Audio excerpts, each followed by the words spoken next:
들어서 블록 속으로. 네, 안녕하세요. 길벗입니다. 오늘도 들어서 블록 속으로 들어볼 시간이 돌아왔습니다.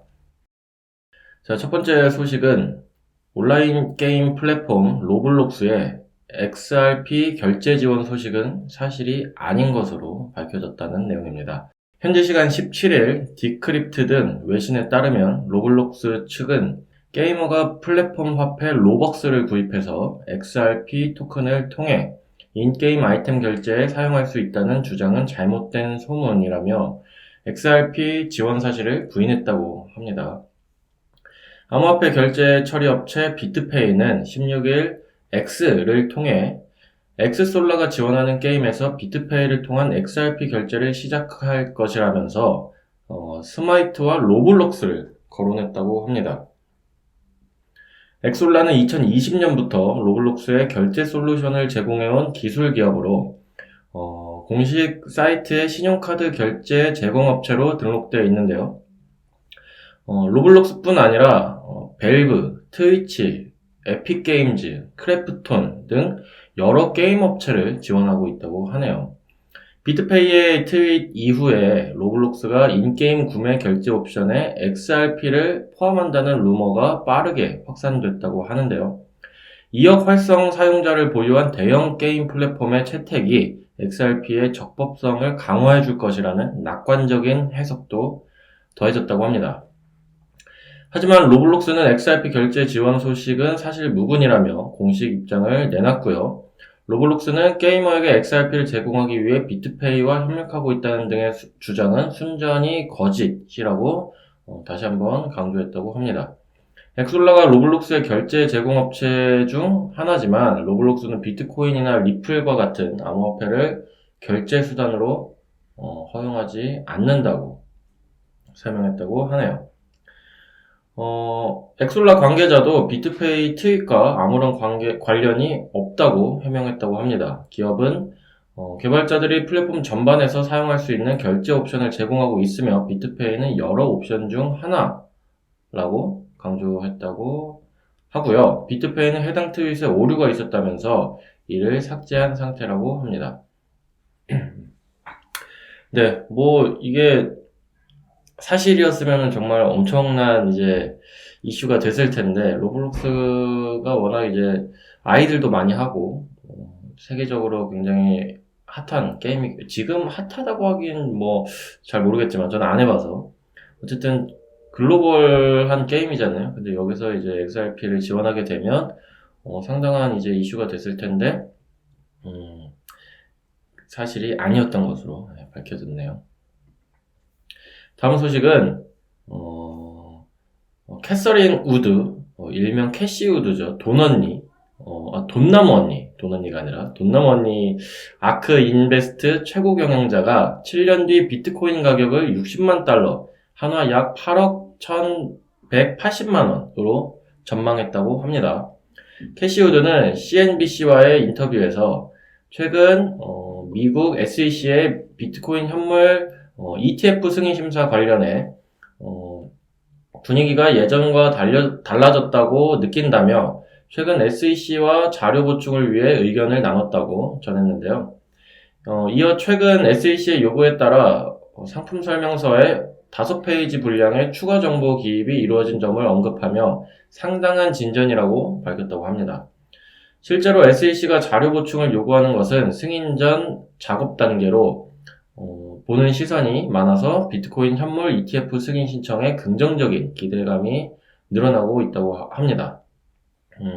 아크인베스트와 피델리티, 블랙록 등은 일제히 ETF 신청서 수정본을 제출한 바 있고요. 캐시우드는 SEC의 승인에 발맞춰 기관 투자자들이 대거 유입될 것을 강조하며 비트코인의 2030년 가격을 60만 달러로 예상했다고 합니다. 현재 비트코인 가격이 28,000달러인 달러대인 것을 감안하면 28배가량 오르는 셈인데요. 비트코인의 지속적인 가격 상승은 이미 여러 투자자들 혹은 기관으로부터 제시되고 있었다고 합니다. 특히 현물 ETF 승인과 내년 상반기 반감기를 기점으로 비트코인의 상승 속도가 가파라질 것이라는 의견이 많다고 하네요. 네, 뭐 이게 지금 캐시우드가 친 비트코인파로 이제 알려져 있는데, 아무리 친 비트코인파라고 해도 요즘에 워낙 크립토 장이 안 좋으니까, 뭐 이렇게 가격 예측을 한다는 게 쉽지는 않을 텐데, 그럼에도 불구하고, 이렇게, 8억 원이라는 아주 28배나 가치 상승을 예측했다는 것은, 굉장히 좀 긍정적인 어떤 평가로 볼 수 있지 않나. 그리고 되게 희망적인, 우리가 늘 최근에 얘기했던 희망 회로를 돌릴 수 있는 뭔가 그런 근거가 있지 않을까라는 생각을 해봅니다. 다음 소식은, 코인베이스가 코인베이스 어드밴스드를 통해서 미국 2회 국가에서 개인 고객 대상의 무기한 선물 계약을 제공한다고 합니다. 투자자들은 비트코인과 이더리움, 라이트코인, 리플 4종의 암호화폐를 지원하며 결제는 USDC 스테이블 코인으로 이루어진다고 합니다. 코인베이스가 발표한 성명서에 따르면 해당 서비스는 표준 평가 확인을 통해 자격 기준을 충족하는 미국 외 지역 개인 투자자들만 가능하다고 하네요. 어드밴스드 플랫폼은 비트코인과 이더리움, 라이트코인 계약에 대해서는 최대 5배의 레버리지, 리플 계약은 최대 3배의 레버리지를 제공하며 추후 순차적인 종목 추가가 이루어질 예정이라고 합니다. 미국 내 SEC와 법적 공방을 이어가고 있는 코인베이스는 미국 외 지역에서의 사업 확장을 활발히 진행 중인데요. 글로벌 선물 시장이 전체 암호화폐 시장의 80% 가까이 차지하고 있는 만큼 발빠르게 움직이는 것으로 보인다고 하네요. 실제로 코인베이스는 미국 내 규제 명확성을 요구하며 미국 이외 국가에서의 사업 의지를 수차례 표출해 왔다고 합니다. 특히 유럽 지역과 아시아 태평양 지역을 언급해 왔다고 합니다. 네, 뭐 이게 참 희한하게 크립토 기업은 이 코인베이스뿐만 아니라 자국에서는 못하고 항상 자국 외 지역에서만 이 사업을 해야 되는 뭔가 좀 희한한 지금 상황인 것 같아요. 뭐 바이낸스도 마찬가지고 바이낸스도 뭐 정확히 어떤 국가의 사업이다라고 하긴 좀 애매한 부분이 있다고는 하지만 그래도 어쨌든 중국계 거래소라고 많이들 생각하고 계시지만 정작 중국에서는 운영을 못하고 코인베이스도 마찬가지로 이제 미국 거래소지만 이런 무기한 선물 거래 이런 상품에 대해서는 미국을 제외한 지역에서 제공을 한다고 하고 뭐 우리나라도 이제 다수의 이제 크립토 업체가 국내 규제에 막혀서 해외로 이제 눈을 돌린 상태죠. 그런 거 보면은 이게 빨리 규제 문제가 해결이 돼서 자국에서 하고 싶은 걸 마음껏 할 수 있는 그런 세상이 왔으면 좋겠습니다. 마지막 소식은 프랑스 의회가 대체불가 토큰 NFT와 가상 게임 관련해 JONUM 규제안을 가결시켰다고 합니다. 이게 뭐 어떻게 읽는 방식이 있는 건지 아니면 약자인지 제가 몰라서 일단 약자로 읽었는데 해당 규제안에 따르면 NFT와 가상게임은 프랑스 도박규제기관 ANJ가 관리 감독한다고 하는데요. 사용자는 계정 생성 시 연령을 밝히는 것과 수익 창출 시 신원 과정이 의무화된다고 합니다. 미성년자가 가입되어 있는 온라인 플랫폼은 인플루언서 광고가 금지된다고도 하네요. 인플루언서의 암호화폐 상품 홍보권은 이미 프랑스 금융시장 감독청에서 지난달 7일, 현지 시간 7일 허가를 받아야 한다는 내용이 공개된 바 있는데요. 당시 금융시장 감독청 AMF와 광고규제청 ARPP는 지난 6월 1일 관련 법률을 제정하며 책임 있는 영향력 증명을 받은 인플루언서만이 SNS 페이지에서 암호화폐 상품 관련 이슈를 다룰 수 있다고 전한 바 있다고 합니다. 증명 과정은 금융상품 관련 규정에 대한 문제를 풀고 75% 이상을 맞추는 형태로 이루어지며 매년 갱신이 필요한 시험이라고 합니다. 프랑스의 이런 행보는 미카, 유럽연합 암호화폐 규제안 시행과 맞물린 자체적인 규제 강화로 해석된다고 하는데요. 특히 미카법의 과도기식이 발생하는 사각지대의 경우 국내 자체 법안으로 채워야 하기 때문이라고 하네요.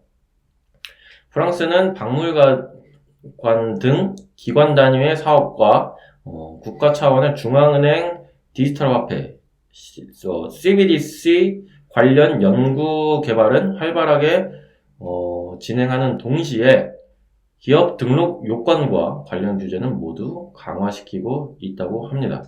네, 프랑스가 NFT랑 가상게임 이런 관련 규제를 강화를 했다고 하는데, 개인적으로는 좀 NFT나 이런 가상게임 이런 것들이 사실 지금은 좀 많이 시들시들해지는 상황이잖아요.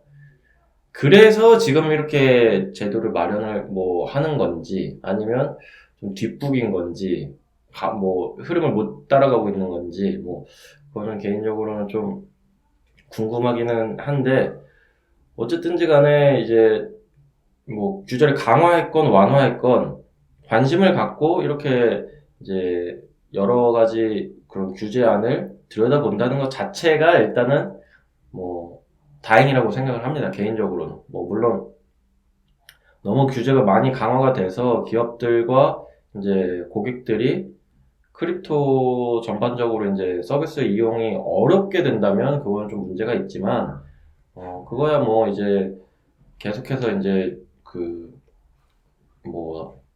정부와 지자체와 우리 업계가 계속해서 소통을 하면서 만들어가면 되는 것이고, 일단은 관심이 있어야 그런 대화가 되는 거잖아요. 근데 이거는 그래도 관심을 갖고 있다는 어떤 방증으로 볼 수 있으니까, 네, 저는 개인적으로는 긍정적인 신호로 보면 어떨까 생각을 합니다.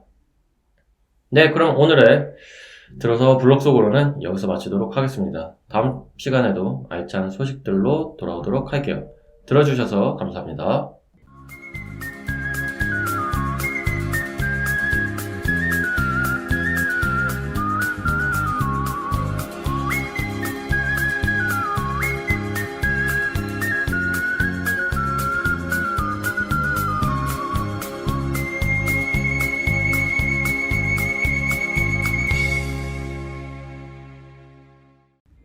네, 블록체인 정보통 블로킹 320화. 오늘도 채스님, 기리님 나와 계십니다. 안녕하세요. 안녕하세요. 제가 요즘에 감기가 계속 걸렸다 안 걸렸다 계속 이제 좀 그래가지고 오늘도 좀 목이 좀 코맹맹이 소리가 좀 나는데, 두 분이랑 청취자 여러분들께 미리 좀 양해 말씀 드리겠습니다. 자, 두 분 어떻게 한 주간요? 네, 저 같은 경우는 이제 좀 하소연을 하려고 준비를 한 게 있는데요. 하소연 준비식이다. 네. 왜냐면 이게 사실 잠을 못 잤어요, 이것 때문에. 너무 억울해서. 어쨌든 뭔가 신분을 추측하면 안 되니까. 어쨌든 저 포함해서 넷이서 밥을 먹었거든요. 근데 이제 나머지 세 분은 이제 연세도 좀 많으시고, 그 다음에 이제 직급도 좀 있으신 분이었어요. 네, 근데 이제 그 중에 이제 가장 직급이 높으신 분이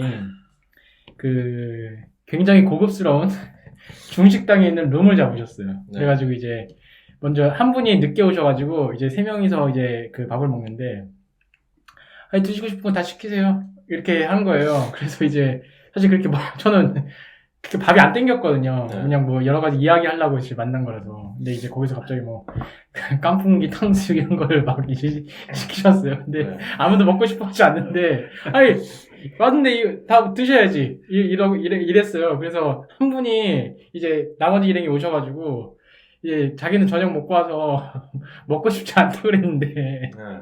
요리를 더 시키시는 거예요. 그래서 이제 마지막에 식사도 이제 그 식사들 하셔야죠. 그래가지고 이분은 저녁 먹었는데도 아유 오셨는데도 드세요. 그래서 억지로 짜장면을 먹이셨어요. 그래서 이제 저도 그 짜장면 먹고 이제 일어날 때가 됐는데 그분이 아이 그 식사들은 맛있게 하셨나? 그러는 거예요. 그래서 아 예 잘 먹었습니다. 저는 그랬어요. 그리고 나서 이제 그분이 나가서 오랫동안 있다 오시더라고요. 근데 저는 계산을 하신 줄 알았어요. 근데 그게 구조가 이제 로비로 나가려고 그러면은 좀 이제 그 약간 로비가 이쪽에 있으면은 룸이 아예 떨어져 있어요. 진짜 완전히 그 폐쇄된 룸이어가지고 그래서 이쪽으로 다시 돌아가야 돼요. 카운터 쪽으로. 이제 그 계산하셔야죠. 근데 나머지 일행분들이 분명히 들었는데 두 분이 얘기하고 계시더라고요. 그리고 이제 그 식사하셨냐고 물어보시는 분은 그 일을 쓰시고 계셨고요. 그러니까 어쩔 수 없이 예 제가 계산하고 오겠습니다. 그래가지고 이제 계산을 이제 하고 아니 그러면은 잘 먹었다고는 해줘야지. 근데 이제 그걸로 이제 파하게 돼서 제가 어제 너무 좀 황당한 내고도 그 잘 먹었다는 인사 한마디 못 듣고 그거를 이제 대접한 분은 딴 사람이 되고 그래서 이제 좀 어제 갑자기 진짜 내가 왜 이렇게까지 그 요즘 유행하는 그 월렛으로 이제 그 참여를 하셨군요. 네. 그래서 사실 그런 자리가 보통 많이들 있잖아, 그런 경우들이. 그냥 저는 그냥 뭐 오늘 뭐 한번 쏘시는 거죠? 뭐 이렇게 해가지고 잘 먹을게 이렇게 약간 하거나 아니면 애초에 메뉴를 시킬 때 혹시 이거 뭐 이런 거 괜찮으시냐고 이제 뭐 이렇게 해가지고 하면은 저도 이제 당연히 흔쾌히 그럴 수가 있는데 저는 제가 낼 거라고는 일도 상상을 못했어요. 왜냐면 분위기가 뭐 식사들 하셔야죠. 뭐 이렇게 리딩을 하시는 분이 보통 계산을 하잖아요. 어른이 보통 우리나라에서는 계산을 이제 하는 편이잖아요.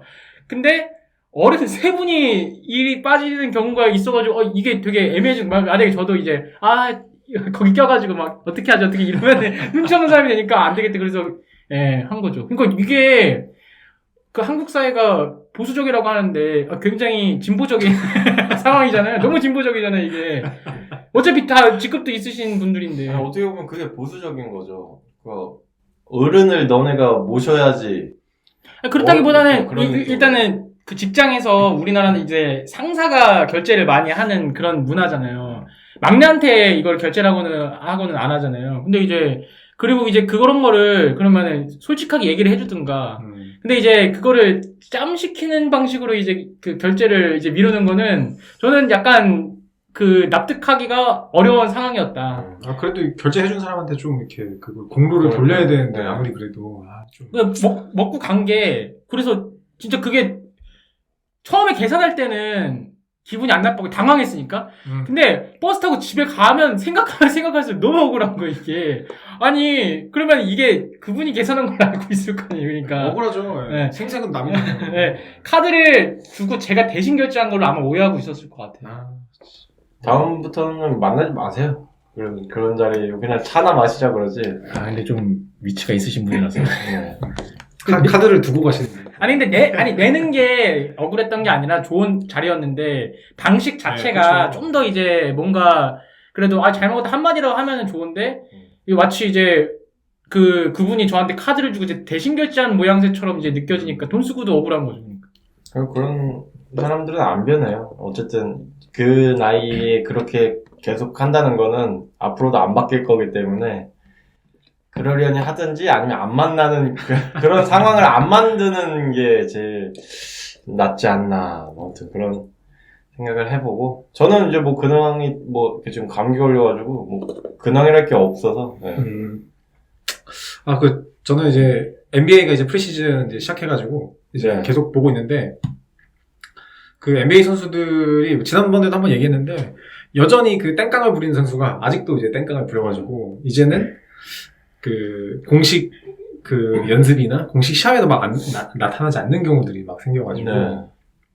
근데 벌금이 되게 싸요. 이 선수의 연봉이 한 400억 정도 되는데 벌금이 한 2,500만 원 정도 되니까 뭐 계속 빠져도 뭐 이 정도는 뭐 그 선수 입장에서는 껌값? 약간 이런 느낌이어가지고 아 이게 참 프로 정신을 좀 지켜야 되는데 하나도 지키고 있지 않다. 약간 이런 느낌이 들면서 아 이게 스포츠 선수들이 이제 좀 돈 많이 벌고 뭐 이런 거 좋은데 아무리 그래도 좀 기본적인 건 좀 에티켓은 지켜줬으면 좋겠다 하는 생각이. 방금 제 사례랑 좀 약간 네, 연장선상에서 그럼 이제 비슷하죠. 매너가 없는 분들이 이제 네, 그런 것들은 좀 기본적으로 사람이 좀 지켜줘야 되지 않나 생각이 듭니다. 맞습니다. 이게 뭐 연봉 막 액수가 중요한 건 아니지만 그래도 엄청 그냥 잘 버는 게 아니라 미친 듯이 잘 벌잖아요. 그쵸. 그냥 기업이죠, 기업. 저 연봉 그 1억 버는 직원이 400명에서 벌어야 되는 돈을 혼자 버는 거니까. 그쵸. 그 연봉 1억도 힘든데 그 연봉 1억이 400명이 필요한 그거라면은 400명까지는 아니더라도 적어도 그 본인 한 명분은 뭐 최대한 해야 되지 않나 그런 생각이 저도 같이 드는데 뭐 스포츠 스타들이 조금 뭔가 그런 일들이 좀 비일비재한 것 같아요. 그래서 앞으로는 이제 그 자기가 받는 돈에 걸맞는 그런 인성도 갖추기를 바라면서 오늘 또 드롭을 살펴보기를 또 진행해 보겠습니다. 뭐 이게 저번에 이제 드롭을 살펴보기를 종종 이용하려고 한다 했는데 바로 다음에 와가지고 이제 사람들이 이거 이 자식 그 주제 뭐 떠오르는 거 없어서 이거 하는 거 아니야? 라고 생각하실 수 있는데 그거 맞습니다.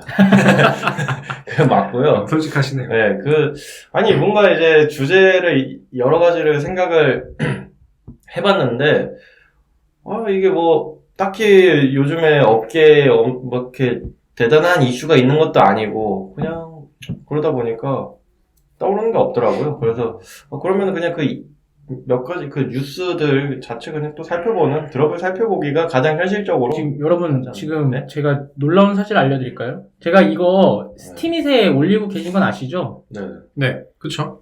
지금 조회수가 지금 저희 500회가 넘어가요. 오, 지금. 엄청 많이 올랐네요? 네, 이게 제 스티밋에 포함입니다. 이게 500회 지금 400회가 넘어가는 이제 구독자 수도 지금 조금씩 늘고 있단 말이죠. 그러니까 지금 이게 그렇게 그 나이브한 마인드로 이렇게 준비를 하시면 안 돼요. 이게 나이브한 게 아니라 고민을 해보다가 자 보세요. NFT 댓글 읽기 433회예요. 준비하신 거가. 근데 그럼 체스님의 하소연도 그 당사자분들이 누군지 아실 수도 있는 거예요? 그분은 제가 확실히 이제 안 들으신다는 걸 알기 때문에 왜냐면 근황 얘기가 안 나와요. 이게 듣는 사람들 근황 얘기를 물어보는데 그러니까 지금 이거 우리가 뭐 블록체인 업계 망한다 그럼에도 불구하고 듣는 사람이 이게 500회를 우리가 찍으려고 그러면 못 찍어요. 누군가 들어와야 된단 말이에요. 근데 듣기 싫으면 누가 우리 거를 그냥 누르겠어요. 광고도 안 나오고 하는데. 그러니까 이게 그냥 막 하면 안 되는 거. 이게 500회가 이게 지난달 거예요. 지난달 3주 전 이제 해가지고 최근 것도 200회, 100회 넘어가고. 근데 뭐 저는 드롭을 괜찮은 것 같은 게 괜찮은 것 같은 게 사실 한 시간을 주제로 다루기에 조금 짜잘한 주제들이 그동안 뉴스가 많이 있었는데 모아가는 거는 되게 저는 좋은 것 같습니다. 그러니까 열심히 준비했다고 해야지 맞습니다. 이러면 이게 지금 아니 그 취지를 설명하는 거지 대충 준비했다는 게 아니라 여론저론 말씀드리잖아요. 이게 주제를 이런 거 저런 거 고민을 해봤는데 조금 이제 억지스러워. 왜냐면 이게 뭔가 우리가 이제 지금 5년 뭐 이 정도 돼가다 보니까 사실 뭐 예를 들어서 그 드러블에도 나왔지만 캐시우드가 비트코인 2030년에 8억을 간다고 하는데 2030년 비트코인 예상 가격은 이걸 주제 뽑아도 돼요, 저는. 근데 사실 이제 그런 게 이제 사실 우리가 한번 예전에 막 했었고 그냥 너무 그런 게 제가 하나 보여드릴게요. 제가 상처받는 게 있는데 딱 제가 스팀에서 올렸던 그 에피소드부터 올라갔는데 그게 뭐냐면은 제가 지난번에 코인 밸런스 게임 있잖아요. 코인 밸런스 게임 재밌었죠? 조회수 몇 나왔을 것 같아요? 몰라요. 조회수 9회예요. 그 다음 주 지금 길버님이 NFT 시장은 반등할 수 있을까 망했다고 그랬잖아요. 그 226회예요. 그때부터 오른 거예요. 스팀에서 파워 역시 엄청나. 200회 올렸으니까 그렇게 226회부터 시작해서 200회가 이제 계속 넘어가고 있는 거예요. 그러니까. 그럼 뭘 상처받아? 아니, 왜냐면은, 야심차게 준비한 거는 아무도 아니, 그 전 것도 뭐가 있는지 눌러봤을 때 볼 수도 있잖아. 근데, 그러니까 그 전께 몇십 회가 있기는 있어요. 근데 코인 밸런스 게임만 한 자릿수.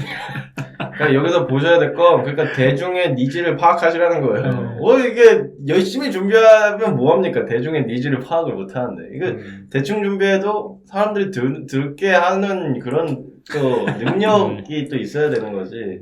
아무튼지 간에 살펴보기에는, 이제 제가 말은 이렇게 했지만, 그래도 그 뉴스를 이제 선정을 또 열심히 했죠. 그래서 이제 첫 번째 소식부터 보자면, 이제 로블록스가 리플 결제 지원 한다는 소문이 있었나 봐요. 네, 저는 그 뉴스를 봤거든요. 그래가지고 XRP 리플은 약간 게임보다는 약간 은행에 약간 가까웠잖아요. 은행이나 네, 뭐 네. 결제 뭐 네. 처리하는 거 정산.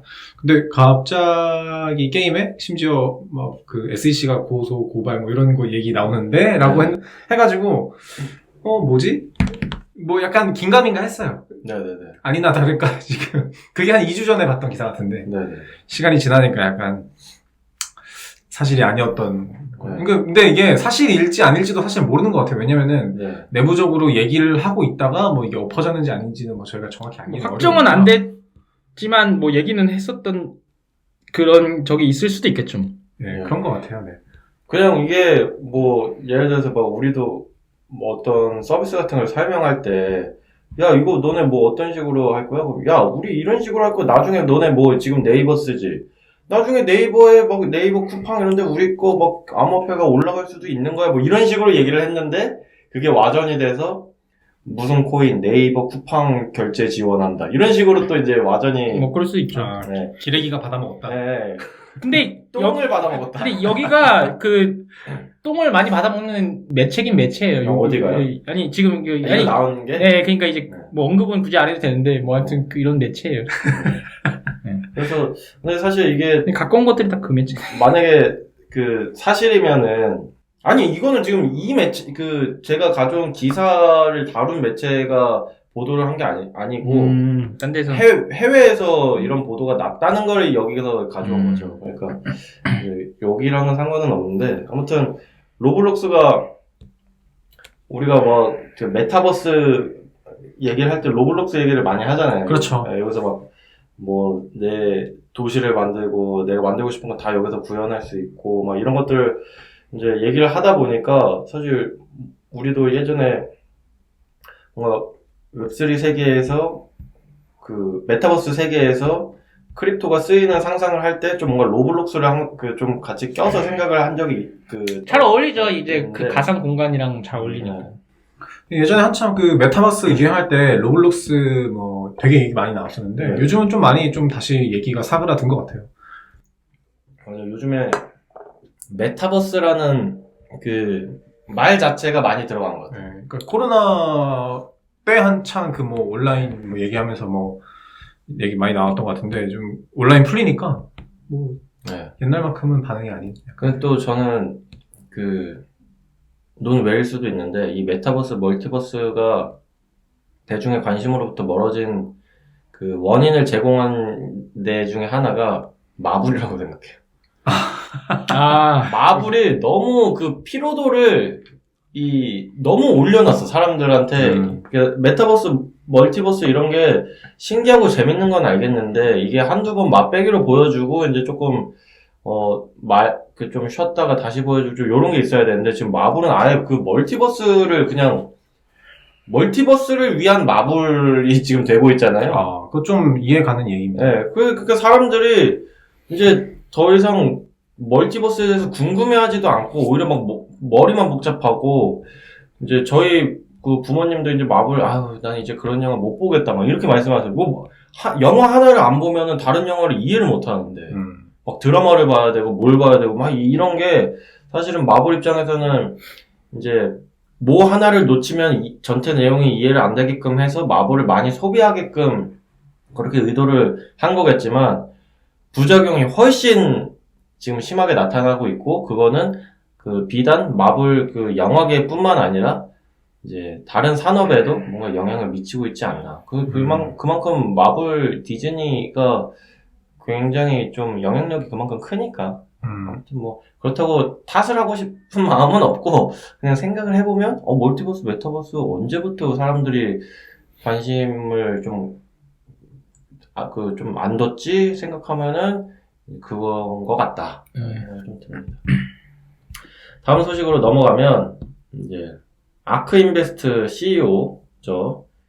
캐서린 우드, 캐시 우드, 이제 돈나무 언니가 이제 우리한테는 누나죠. 이제 비트코인 2030년 비트코인 가격을 8억 이제 정도로 8억 1,180만 원, 60만 달러죠.로 책정을 했다고 해요. 뭐 사실 이게 이 판단 근거에는 이제 SEC가 이제 비트코인 현물 ETF 승인을 곧 앞두고 있다라고 하면서 이제 관련 이제 그런 어떤 아크인베스트와 같은 이제 기업들의 이제 관련 서류를 이제 받아보고 뭔가 참고를 하려고 이제 하고 있다. 뭐 이런 식으로 이제 얘기를 한 건데. 이거 보고서는 제가 진짜, 너무 재밌었던 게 이제 증권사 애널리스트들이 이제 무당의 영역을 침범을 하는구나. 왜냐면은 원래 증권가는 뭐 몇 개월, 뭐 내년 요 정도 선에서 했었고 지금 뭐 비트코인도 뭐 내년에 얼마 간다, 올해 연말에 얼마 간다 원래 그랬었잖아요. 2030년은 강산이 변하는 그런 시기라고 이렇게 보는 거고 애플 그 스티브 잡스도 당장 3년 뒤에 뭐가 있을지를 모르겠다라고 얘기를 하는 사람인데 이 아크 인베스트 CEO가 2030년을 예측할 수 있다라고 하면 그거는 무당의 영역이에요. 이거는 그 얘기할 가치가 없는 아젠다라고 생각을 하는 거예요. 그러니까 그 약간 재밌는 에피소드다. 왜냐면은 그렇죠. 비트코인이 뭐 퍼져 나갈 수는 있을 거라고 생각을 해요. 지금 뭐 여러 가지 뭐 그런 게 있겠지만 하지만 그게 가격이 오른 것과는 별도고 그리고 이제 이런 거예요. 뭐 크래프톤도 무조건 대박 난다라고 했는데 지금 저기 우리 사주 산 사람들이 지금 뭐 거의 회사 저기 고소미 좀 먹여야 되나 막 이렇게 생각할 정도로잖아요. SEC가 그걸 승인한다고 한들 그게 이렇게 60만 달러까지 갈 정도의 호재냐고 했을 때는 그게 선반영됐다라고 보는 견해들도 많거든요. 네. 이미 자기가 물려 있으면은 솔직하게 뭐 얘기하지는 못하더라도 좀 약간 뭐라 그럴까요? 타협 정도는 해야 되는 건데 이거는 넘어갔어. 이거는 거의 무당의 영역이에요. 무당의 영역 이건 2030년을 어떻게 7년 뒤에 여러분들 뭐 하고 살 것 같으세요? 이거 모른다고요 이게. 뭐 그때 아마 좀 높은 금액인 것 같긴 한데 아마 30년대쯤 되면은 반감기가 한 2번 정도 더 오나요? 아마 지금 계산으로는 내년에 한번 오니까 네, 반감기 2번 정도 올 것 같은데 정확히 기억이 안 나는데 네. 반감기 2번 오고 뭐 물가 오르고 뭐 이렇게 하면은 10만 불에서 2억 3억까지 갈 것 같은데 8억까지는 아직은 아직 오지는 않는 약간 네. 그런 느낌? 네. 제가 작년인가 재작년인가 우리끼리 이제 뭐 비트코인 얼마까지 갈 것 같냐 했을 때 제가 5년 안에 10억 간다고 했던 것 같아요. 그러니까 이게 지금 제가 캐시 우드보다 더한 놈이 저였다. 그러니까 가격은 이제 뭐 우리끼리 재미삼아 얘기할 수 있지만 이렇게 기사화 될 정도의 이런 것들은 사실은 이제 무당의 말을 이제 인류의 미래라고 한 거랑 저는 똑같다고 생각을 하기 때문에 뭐 이거 어떻게 보면 ETF 이런 것들이 이런 좀 펀드 운용사들한테는 중요하고 뭐 그러다 보니까 조금 어그로를 끌기 시작한 거 아닐까. 근데 중요한 건 이제 이거 믿지도 않아요 아무도. 믿지도 않겠죠. 뭐 지금 솔직히 이 사람들만큼 비트코인에 대해서 더 잘 아는 사람이 훨씬 지금 엄청 많아졌잖아요. 트레이딩에 대해서는 뭐 고수들이 지금 너무 많으니까. 물려가지고 이제 쪼들려서 그런 거지. 미래를 봐라. 네, 알겠습니다. 아무튼 뭐 말은 저희도 이렇게 얘기는 했지만 8억 간다면 뭐 저희도 땡큐죠. 8억 갈 거면은 지금 집 팔고 이걸 사야죠. 그럼요. 그럼 캐서린 우드만 좋은 거지. 캐서린 우드만 좋은 거지. 네, 저 기침이 졌구나. 죄송합니다. 자, 다음 소식으로 넘어가면 이제 코인베이스가 선물 거래에 또 이런 선물 거래 관련 이런 또 서비스를 만든 것 같은데, 이걸 또 아까 제가 이제 드러블에서도 말씀드렸지만, 꼭 크립토는 서비스든 뭐든 자국에서만 못한다.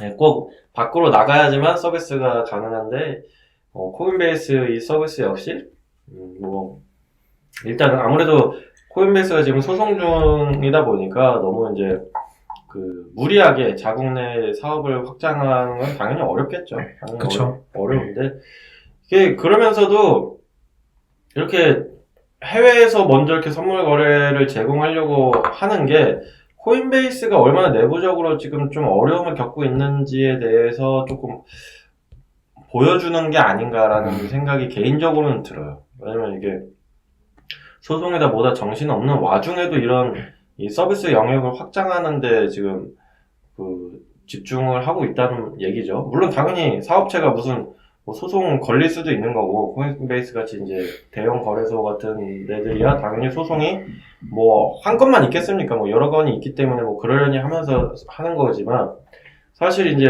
무기한 선물 거래 이런 것들은 되게 굉장히 공격적인 어떤 서비스 기능이라고 좀 생각이 드는데, 이런 어떻게 되게 좀 그냥 딱 이 워딩만 봤을 때는 좀 뭔가 되게 위험한 기능 같잖아요. 기한이 없는 선물 거래 이렇게 제공한다.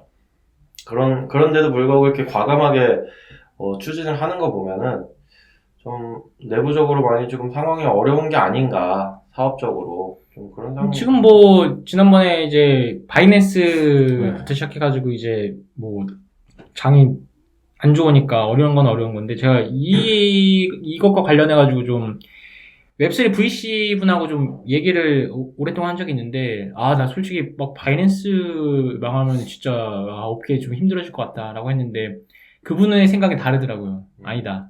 코인베이스가 그 자리 차지할 것 같다. 그러니까 지금 이렇게 하는 것 자체가 뭐 어려워서 당연히 하는 거겠지만은, 어쨌든 간에 바이낸스가 위험한 그 자리를 코인베이스가 가져갈 수 있는 약간 초석을 다지는 그런 단계라고 볼 수도 있을 것 같아요. 저도 약간 비슷한. 야, 우리도 그때 이런 얘기를 했었던 것 같아요. 바이낸스를 대체하는 뭐 코인베이스가 됐든 다른 거래소가 자리를 대체할 수도 있다, 뭐 이런 얘기를 우리도 했던 것 같은데. 근데 코인베이스가 단점이, 코인베이스만도 SEC 규제를 받기 때문에 바이낸스처럼 자유롭지는 못할 것 같아요. 그쵸. 엄청 바이낸스는 되게 모험적인 무브들을 많이 가져왔는데, 코인베이스는 그 모험적인 무브들을 자국 내에서는 못 가져가고 해외에서 많이 가져가는, 시도하는 것 같은데, 어쨌든 코인베이스는 워낙 지금 잘 하고 있는 기업이어서 뭐 계속 지켜봐야 될 것 같아요. 그리고 진짜 이게 이미지 자체가 코인베이스는 좀 뭔가 우직한 느낌이 살짝 그동안 있었잖아요. 그렇죠. 뭐 막 되게 공격적으로 무리하게 막 확장하거나 이러지 않고 그냥 법을 준수하면서 뭔가 좀 안정적으로 운영을 하려고 한다는 그런 인상을 많이 줬던 것 같은데, 테크 사이드에서도 코인베이스는 되게 많이 인정을 해주는. 테크 면에서. 네, 그러니까 뭐 코인베이스 되게 잘 일단 하고 있기도 하고, 뭐 코인베이스가 이것저것 뭐 테크 포럼 같은데 나와서 뭐 발표도 많이 하고 이것저것 기여도 많이 하고 있어가지고 그런 것들이 이제 뭐 전반적인 신뢰성 상승에 좀 기여하지 않았나. 뭐 법도 잘 지키고 테크도 되게 잘 하고 나와서 이제 뭐 되게 막 좀 거리끼는 것들이 많으면 뭐 나와서 눈물 흘리고 이래야 되는데, 그런 것들이 없으니까 되게 잘 하고 있는 기업인 것 같다 생각이 듭니다. 근데 우리 업계에서는 바이낸스가 나을까, 코인베이스가 나을까요? 어디요? 바이낸스와 코인베이스. 우리나라 이 업체들 입장에서. 업체 입장에서는 바이낸스가 좋고, 국가 입장에서는 코인베이스가 좋죠. 그게 당연한 거죠. 왜냐면 규제가 코인베이스가 더 깐깐하게 규제하니까 이용하기는 더 어려운데, 이제 정부 입장에서 아마 코인베이스가 고박스 인수했으면 아마 승인했을 것 같아요. SEC. 근데 이제 바이낸스를 왜 고박스가 좋아했냐면, 바이낸스 돈이 많고 자유롭게 해서 좀 이렇게 몰릴 수 있어요. 공격적으로 하니까. 근데 바이낸스 진짜 약간 필요악이라고 해야 되나? 약간 좀 얘네들은 좀 그런 게 있죠. 바이낸스는 뭔가 좀 이렇게 그냥 막 특별하게 막 엄청 죄를 짓고 막 그런 거는 모르겠지만, 그냥 뭔가 막연하게 좀 위험해 보여. 위험해요. 진짜 여기는 그 야수의 심장들만 이제 있을 수가 있는 거예요. 네, 일단은 법인의 위치를 숨기려고 했다는 것 자체가 좀 의심의 소지를 많이 살 수밖에 없고 또 그 과정들이 아름답지 않았다는 게 뭐 많이들 알고는 계시니까. 그런 거일 수도 있죠. 요즘에 어디죠? 예전에 본 것 같은데 직방인가 어디서 이제 그 메타버스 뭐 사무실 그죠. 본사 아예 없었죠. 본사를 본사 없애고 네. 메타버스에 본사를 두는 그렇죠. 이제 그런 취지일 수도 있죠. 아유 우리 웹3 세상에 본사 위치가 뭐가 중요하냐? 니네 본사 위치를 알아서 뭐하냐? 서비스의 실체만 있고 잘 돌아가고 운영을 누가 하는지만 알면 되지. 이런 마인드일 수도 있지 않을까. 뭔가 뒤로 막 구리고 막 뭔가 캥겨서 그러는. 아니, 뒤가 캥겨서 그런데. 근데 그건 맞는 것 같은데. 이런 취지가 있을 수도 있다, 앞으로는. 뭐 좀 그런 생각이 드네요. 마지막, 또 이제 가볍게 마지막은 뭐 프랑스 NFT 규제인데, 이게 우리가 예전에 미카 규제에 대해서 다뤘었잖아요. 그래서 뭔가 생각이 나서 가져와 봤는데, 뭐 대단한 뭐 그런 거는 아니고, 뭐. 저는 정말 이 기사에 정말 재밌는 내용이 있더라고요. 아까 그래서 나왔는데, 인플루언서가 이제 SNS에서 NFT를 홍보하면은, 이 홍보하려면은 라이센스를 따야 된다. 그래가지고, 시험 봐야 돼. 네, 시험 봐야 돼가지고, 일종의 뭐 약간 운전면허증처럼 뭐 NFT 면허증? 네. 이거 되게 괜찮은 아이디어 아닌가. 왜냐면 우리나라도 몇 년 전, 뭐 작년인가 재작년에 이것 때문에 한번 그 유튜브랑 트위터에서 게임 유튜버들, 게임 BJ들이 한번 난리 났었잖아요. 네, 그래서, 재미있는 발상이다. 물론 이게 약간 어떻게 보면은 언론 통제를 한다 이렇게 받아들여질 수도 있을 것 같은데, 미성년자가 있는 거에 한해서는 어느 정도는 뭐 일리 있는 얘기일 수도 있고, 좀 뭐 애매하긴 한데 아무튼 이게 재밌는 제도인 것 같아요. 네. 이게 아쉬운 점이 하나가 있는 게, 왜 규제기관이 도박 규제기관일까요? 그러니까 이게 도박이 아닌데 아니 가상 게임은 그럴 수 있다고 쳐요. 근데 NFT라는 것 자체가 아직 정의가 명확하지 않은 상태에서 도박 규제 기관이라고 이렇게 하게 되면은 사회적인 인식 자체가 도박에 연결을 시킨단 말이에요. NFT라는 것 자체가. 근데 이제 뭐 스테픈 뭐 저기 뭐 엑시 인피니티 약간 도박성도 있긴 한데 게임이니까요. 그러니까 뭐 스테픈 같은 거. 그다음에 우리나라의 뭐 푸빌라, 벨리고 뭐 이런 것들. 그다음에 제가 그 지금 눈물을 흘리고 있는 그 레고맨. 그런 거는 도박이랑은 진짜 상관이 없어요, 별로. 근데 이제 이거를 도박기관에서 규제를 하게 되면은 이제 소비자가 이용하기가 너무 어려워진다는 거죠. 레고메가 그게 댓글 쓰면 리워드 주는 거죠? 네. 그렇죠. 약간 이거에 저는 어쨌든 게임 많이 하는 사람이니까 비슷한 게 뭐였냐면은 게임이 질병인가 아닌가. 그러니까 게임 중독은 이제 질병일 수 있는데 게임 자체를 질병이라고 정의하고 주장하시는 분들이 이게 간혹 계세요. 솔직히 게임 중독이라는 게 저도 이제 책 중독 이런 얘기도 있잖아요. 그냥 책을 5,000권씩 막 집에다 쌓아놓고 막 읽어. 막 혼자 막 좀 자기 세계에 갇혀가지고 외골수처럼 이렇게 있어요. 네.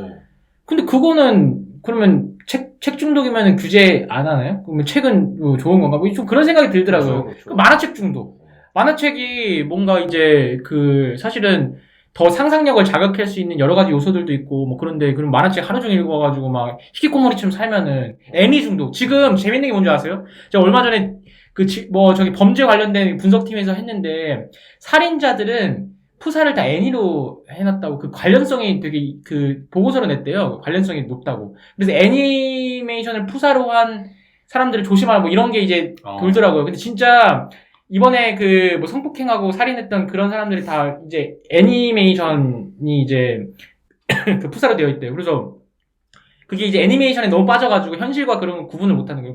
더 자극적이거나 막 이런 것들에 대해서 이제 하다 보니까 그렇게 된 거래요. 그러면은 애니메이션은 살인자를 그러면은 양성하는데 그럼 애니메이션은 그럼 규제를 안 하네. 그러니까 이게 뭔가 게임은 무조건 나쁘고 폭력성을 증가시키고 근데 애니는 살인자가 지금 보고서가 나왔어요. 범죄 관련된 그 팀에서 우리나라의 그 보고서 이번에 최근에 그 살인했던 사람들 그러니까 카톡 푸사 보니까 약간 되게 그런 거 나올 때마다 저 참 억울한데 게임 좋아하는 사람으로서 약간 그거잖아요. 한국에 있는 범죄자들이 과연 쌀밥을 먹을까 안 먹을까요? 쌀밥탕 먹잖아요. 이거라니까. 그러니까 이제 애니메이션 보는 분들이 애니메이션을 봤기 때문에 그 어떤 범죄 행위 저질렀는가 하면 그거라기보다는 사실은 이제 현실 세계보다 어떤 괴리된 다른 세계에 그치, 그런 게 빠지는 거지. 소외되게끔 하는 그러한 상황들이 그분들이 힘들게 만들었을 가능성이 전 높다고 생각을 하는데 결과적인 것만 보고 이제 게임은 질병, 애니메이션도 질병, 뭐도 질병 약간 이런 식으로 이제 NFT도 그래서 그렇게 도박 센터에서 관리한다고 하면은 그런 프레이밍, 네이밍 자체가 거기에 갇혀버리면은 되게 사람들이 생각할 때, 아, 야, 그거 도박이니까 거기서 관리해야지. 약간 요렇게 가버릴까봐, 아까 체스님이 제시한 얘기도 좀 되게 걱정스럽긴 합니다. 그러면은 게임을 미친 듯이 막 정말 해야지 개발할 수 있는 게임 개발자들은 그러면 정말 다 병자들이에요. 병원 가야 돼. 그 사람들. 그 사람뿐만 페이커는 세균맨이에요. 그러니까 근데 저게 올림픽 종목이기도 하고 그런데 이게 앞뒤가 너무 안 맞는 거예요. 그러니까 게임을 좋아하는 사람들이 규제에 참여를 해야 되는데 게임을 안 하는 교수들이 참여를 하니까 그럼 자기들은 게임 안 하니까 질병처럼 보이겠지. 그러니까 담배에 대한 규제도 마찬가지예요. 담배를 펴보지 않은 사람들이 담배를 규제하면 저 같은 사람들은 담배 연기 너무 싫어. 그럼 당연히 담배에 대해서 안 좋게 평가해가지고 그렇게 규제를 하겠지. 근데 이제 조율을 하려고 그러면은 담배를 좋아하는 사람들도 이제 참여를 해가지고 같이 좀 이렇게 그 협의를 이루어야 되는데 보면은 머리 희끗희끗한 분이 평생을 게임 안 하고 그냥 책만 읽었다고 인상이 느끼는 분이 이제 와가지고 게임은 질병이다 이렇게 하고 인터뷰하고 앉아있으니까 공감대가 형성이 안 되잖아요. 그러니까 다 법조인들 막 이런 사람들이 와가지고 규제 이슈를 하니까 그 이슈를 자꾸 논하니까 그러니까 이 NFT도 마찬가지인 거예요. NFT 해보지도 않은 사람들이 NFT 자꾸 도박으로 해가지고 규정을 할 수 있는 근거가 무엇인가 뭐 이런 거죠. 그리고 통계를 그런 식으로 내면은 안 돼요. 진짜 기린 씨가 말씀하신 대로 그냥 그 현상만 지금 딱 나온 거고 뭐 살인자들 중에 애니를 푸사로 하는 사람이 많다 뭐 이런 데이터는 좋아요. 그 데이터를 가지고 결론을 도출함에 있어서 그 근거를 제시해야지. 그 상관관계에 있어서 그러면 왜 애니를 다 푸사로 했을까? 그리고 그런 분석이 들어가 가지고 사람들이 이제 이해할 수 있는, 납득할 수 있는 그런 그 논리를 제시를 해야 되는데 이거는 그냥 확률적인 현상만 딱 그냥 해가지고 아니면 그냥 그리고 이제 얘네들이 실험을 하면서 애니를 푸사로 한 애들만 자기네들 그 통계 그 못으로 잡았을지 뭐 누가 알아요. 그렇죠. 그러니까 그런 식으로 통계를 내면은 믿을 수 없는 논문들이 되게 많아요. 그러니까 누구든지 다 할 수 있어요. 저도 뭐 얼마든지 할 수 있는데 아무튼 그런 식으로 자꾸 이제 몰아가게 되면은 그 사람들은 뭐 자기 생각을 말할 수는 있지만 그게 마치 막 팩트인 양 무슨 엄청 뭐 데이터에 기반한 진짜 신빙성 있는 그 사실인 양 그렇게 얘기를 하게 되면은 자기가 내뱉은 말에 업계 전체가 주저앉을 수도 있으니까 그런 건 좀 책임감을 갖고 좀 얘기를 했으면 좋겠습니다. 네, 그럼 오늘 뭐 한 줄로 평으로 또 마무리 지어볼까요? 아크 인베스트 CEO와 길버쭈 시장에 가장 근접한 사람은 누구인가? 저는 둘 다 아니다. 아니죠. 그 중에 낮은 가격을 제시한 사람이 근접하겠죠. 근접지? 아니, 더 올라갈 수도 있죠. 네, 더 올라갈 수도 있고. 모르는 거죠. 모르는 거니까. 아니, 몇 년 남았어요, 그럼 그때 제시한 거는. 이 사람은 지금 7년 남았고, 몇 년 남았어요? 저는 얼마 안 남았죠. 한 2년 남았나요? 3년? 아니, 2, 3년 남았죠. 그러니까, 저는 확실히 아니고, 일단, 캐시우드 누나 화이팅! 그래, 하겠습니다. 저는 NFT 퀴즈 재밌겠다. 네. 이런 거 좀 재밌는 거 같아요. 그러니까 뭐, 저는 사실 뭐 시험 봐가지고 검열하는 거 이거는 좀 별론데, 지금 뭐 미성년자 대상으로는 너무 막 어떤 금융 홍보? 약간, 요거는 약간 좀 애매한 것 같긴 해요. 미성년자에 한해서만. 네. 아주 어린 친구들, 한 12세 이하 정도? 네. 네, 알겠습니다. 오늘, 한 줄로 평. 저, 캐시우드 누나 화이팅. 그래. 네, 저 오늘 블로킹 몇 화죠, 지금 오늘? 320화. 320화 오늘 살펴보기 시간 또 가져봤는데요. 뭐, 어떠셨을지 모르겠습니다.